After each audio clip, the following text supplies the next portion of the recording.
बालक जो कि आपके गर्भ में पल रहे हैं। तो गर्भ के पलता हुआ बच्चा अपवित्र होता है, इसीलिए होता है कि वो बच्चा नरक से आया होता है, यम के द्वारा भेजे होते हैं। और जो है कि नरक से आने की जो है कि बात होता है कि परमात्मा उस स्त्री के गर्भ में जो कि धारण करवाते हैं। इसीलिए स्त्री को 3 दिन तक अपवित्र रहता है।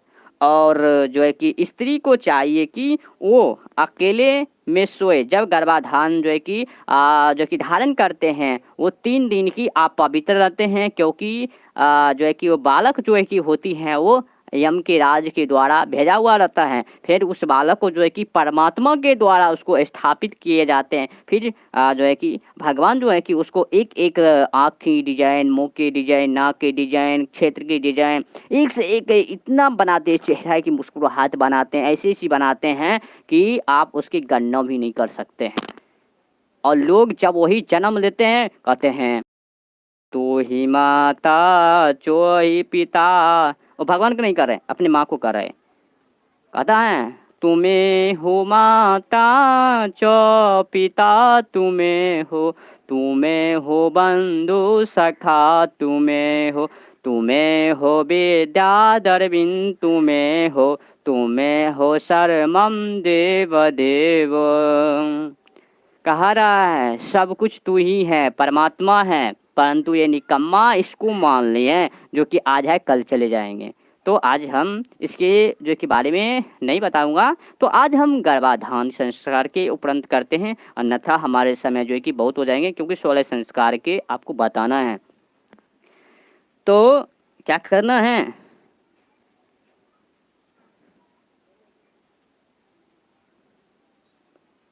तो कि वे अकेले में ही 3 दिनों तक रहे, ताकि आपके पति या आपके घर वाले को ये 3 दिन तक प्रकाशित न हो जाए।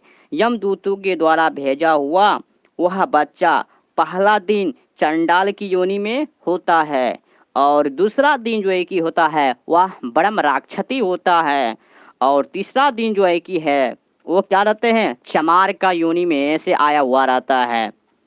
इसीलिए सभी स्त्री को निवेदन है कि आप जब गर्भधारण करते हो तो उस दिन से लेकर 3 दिन तक आप किसी वस्तु तक हाथ भी ना लगाया, ना छुआ करो, ना पति का मुंह देखो, ना किसी घरवाले के मुंह देखो। आप जो है कि 3 दिन तक जो है कि आप अलग में रहे और परमात्मा को ध्यान में रहे, और किसी जो है कि वस्तु को हाथ भी तक ना लगाओ, क्योंकि आप अपवित्र रहते हैं 3 दिनों तक।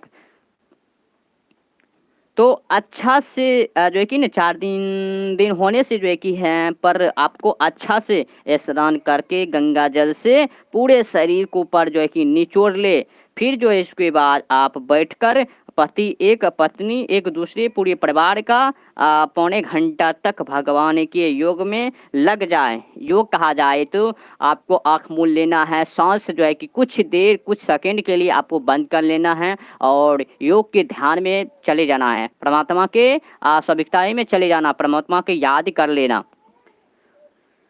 तो कुछ पौने घंटा रहना, परिवार भी स्वस्थ रहेंगे और पति पत्नी भी स्वस्थ रहेंगे। और दूसरा संस्कार जो है कि पुष्पन संस्कार यानी 3 महीने के पश्चात इस पुष्पन संस्कार को किया जाता है।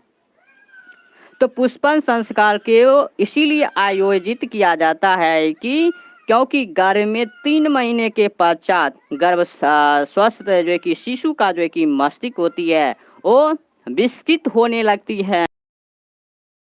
इस समय पुष्पन संस्कार के द्वारा गर्भ में पल रहे हुए शिशु के संस्कार की नींव रखी जाती है। माताएं जी जब 3 महीने हो जाती है तो आपको जो है कि और चकित हो जाना है और फिर खूब तप बल तल से जो है कि आपको परमात्मा में लग जाना है। हरे कृष्णा हरे राम हरे कृष्णा हरे राम हरे कृष्णा हरे राम जो है कि जापना है। आपको उस वक्त से और चकित हो जाना, जो ही समय बीतता जाएगा वो आपको जो है कि तप अधिक करना। हाँ, खाने में कमी नहीं करना, परंतु दूषित भोजन मत करना। अगर दूषित भोजन करते हो तो आपका जो कुवंशज है